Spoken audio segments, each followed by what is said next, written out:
Morning rush hour at the very bus stop where the gang rape victims' ordeal began. Men and women jostle for space as they travel to school and work. On the face of it, India declares itself an equal opportunity society. But scratch the surface and you'll find a culture steeped in medieval notions about women. Delhi is a megacity of 16 million people. And for many of those people, students, office workers, nannies, laborers, the most cost-effective way to get around is by bus. It was, though, one particular journey out of millions when a young woman was raped and murdered that's transformed the debate on gender and violence in India. The safety of women has always been an issue here, but people have never talked about it as openly as they are now. For a start, the incident has encouraged many women to speak explicitly about the sexual harassment they face on a daily basis. Harassment that takes place openly, in public, often with no consequences. Meenakshi Jha is a student, and Roma Sampson works as a primary school teacher. They both use public transport daily and, like millions of Indian women across the country, have experienced persistent sexual harassment. It's not crowded at the moment, but sometimes you don't get even space to move around. And there are men around you who keep trying to touch you and, rub their body against yours. It's really bad and it makes you feel ashamed of your own body. Now, I had a really bad experience when somebody, in a really crowded bus, somebody tried to stick his hand in my pant. The main problem is men, it's not the government. Like, everybody wants to change the law. And like, what has happened?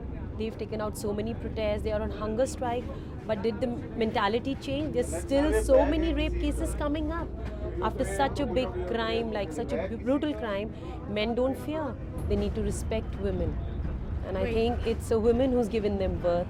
So they need to respect women, and a woman is not a thing, not a commodity they can use and they can play with or they can have fun with. Walk the streets of Delhi away from the gleaming shopping malls and you'll find it's predominantly a man's world.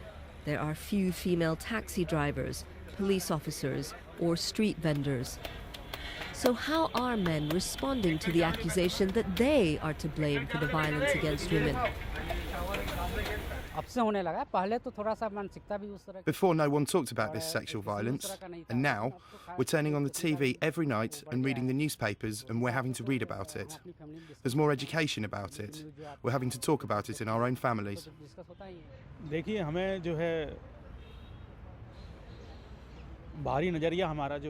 Listen, the respect that we give to our sisters and mothers, we need to give it to other women as well, because it's true that we don't give it now. This case has changed the way people look at each other, and our way of thinking has changed. It's made us sit up and take notice of the problem. We have to change the way we think. Yet for many conservative Indians, men and women alike, it's down to women to earn respect by exhibiting modesty in the way they dress and behave. We don't allow our female to go out after 8 o'clock. Samaj to ganda isme to koi, there's no two opinions about it. There are more bad men than there are good men. Let's just look at Bollywood. Look at the actors. They wear miniskirts. They wear little tops when they don't need to. Is this a good thing? Look at me. I'm showing you a bit of my neck and a bit of my arms, but the ladies insist on wearing short skirts. All these things are taken into account.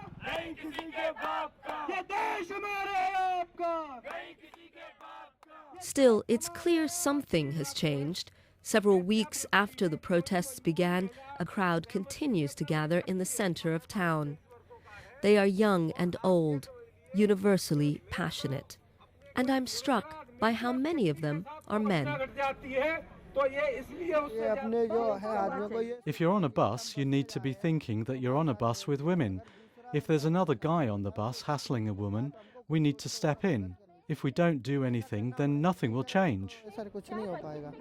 India is a country. I want to quote one line from scriptures, our country scripture.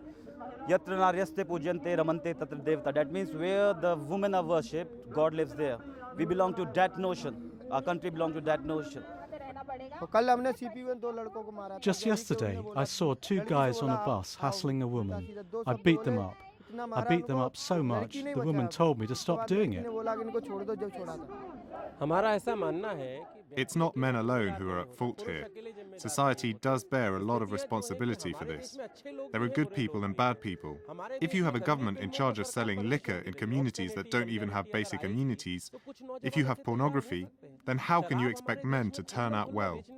These things have to stop. There is so much obscenity in the film industry that some young people are going to behave like that. Alcohol licenses are so easy to get hold of, and alcohol makes people bad. If we can stop alcohol and vulgar films, then we can also make a good society.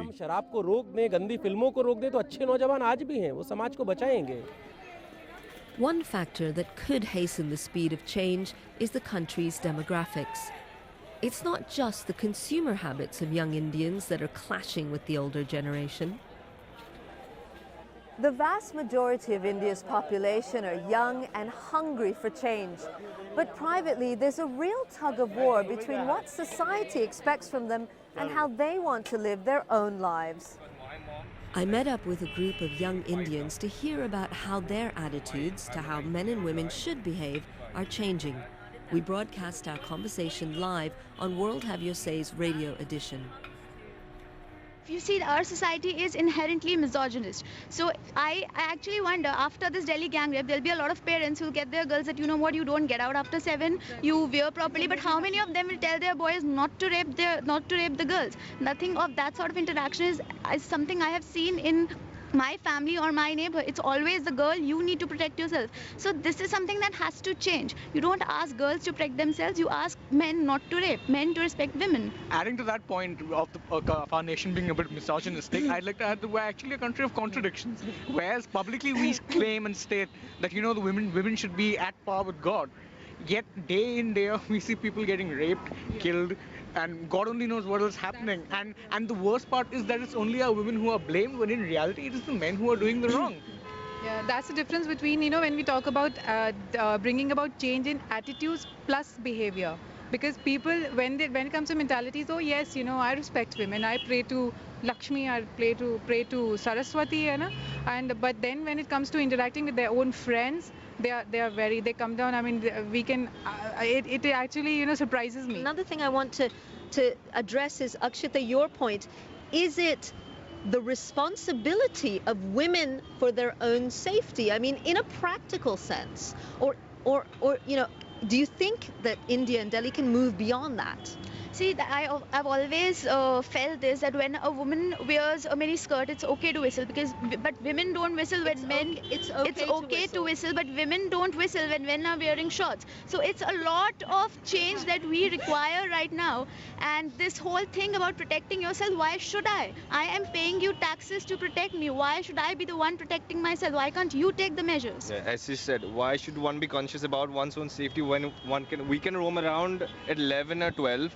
At night we can roam around Rajiv Chowk anywhere we want at 11 or 12, and girls cannot. They'll have to have a guy with them. Like my friends, there's this girl from Assam as well. She calls me up, hey, can you come and pick me up from here? Because I need to reach GTB Nagar from Rajiv Chowk. She can't even take a metro safely. It's just a 2 minutes walk from the metro station to her hostel. At least the only thing that needs to change is the mindset. Okay. There seems to be a real desire at the moment in Delhi for things to change. But in the past, equally brutal rape cases have flared up debate that was subsequently abandoned. Do Indians believe the events of the past few weeks will actually change the way some men in their country behave? I don't think so, because this is what humans are like, and this is what humanity is all about. It's not only in our country, it's the world over. Men, they are physically, mentally, they are the supporters of the house. The woman has to be under them. Things are bettering they are better in metro, because guys these days, because of all the incidents and which have happened earlier, they pay more attention towards girls, and especially they even avoid any personal or any physical contact, especially in metro. In fact, unless and until the mindset is changed, nothing will change. But you don't think that all of this attention and protest will change that mindset? I have my doubts. It will never change like that. This country is big, that's right. So you always need some time to make a change. But this is like a fire, and this is acting. I've also seen things and noticed there's a change of scenario in the thinking of the people itself. And this is a hot topic, really hot topic, and everybody is talking about it. The country's leaders have responded with a raft of measures in recent weeks, from fast-track courts to special women's helplines. But from what we've heard, many people question the government's conviction on this issue, with some prominent political and religious leaders still openly questioning why the rape victim was out late in the evening. It's now several weeks since the Delhi gang rape took place, and the papers are still full of coverage and comment. There are questions about the Indian justice system, questions about morality, and questions about the very nature of Indian democracy. And while there's little consensus about what all of this is going to lead to, what is clear is that it's a conversation that's going to carry on for a very long time.